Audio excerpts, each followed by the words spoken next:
Mas lalo pang naging exciting para sa mga tagahanga ni Vice Ganda ang posibilidad na muling mapanood ang kanyang dating sikat na talk show na Gandang Gabi Vice o GGV. Sa ngayon ay inaasang mapapanood sa GMA 7 matapos ang kanyang pananatili bilang kapamilya.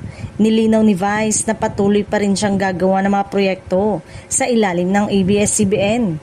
Ayon sa komedyante, marami pang bagong content ang ginagawa ng Kapamilya Network na maaaring mapanood sa iba't ibang platform.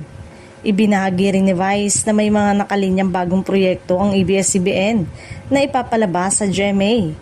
Dahil dito, naging malaking usapan sa mga tagahanga ang posibilidad na isa sa mga proyektong ito ay ang pagbabalik ng GGV. Kung matutuloy, magiging kakaibang reunion nito para sa mga manonood dahil dati nang naging malaking bahagi ng Philippine Television ng GGV.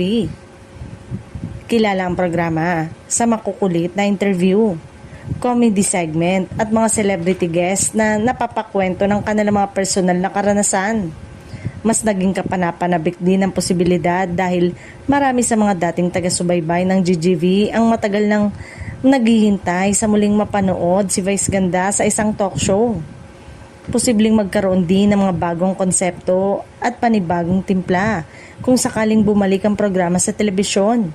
Sa ngayon, patuloy pa rin hinihintay ang opisyal na detalye tungkol sa nasabing proyekto. Pero kung ang Gandang Gabi Vice nga ang isa sa mga nakalinyang programa, tiyak na magiging malaking aabangan ang pagbabalik ni Vice Ganda ngayon naman sa GMA 7.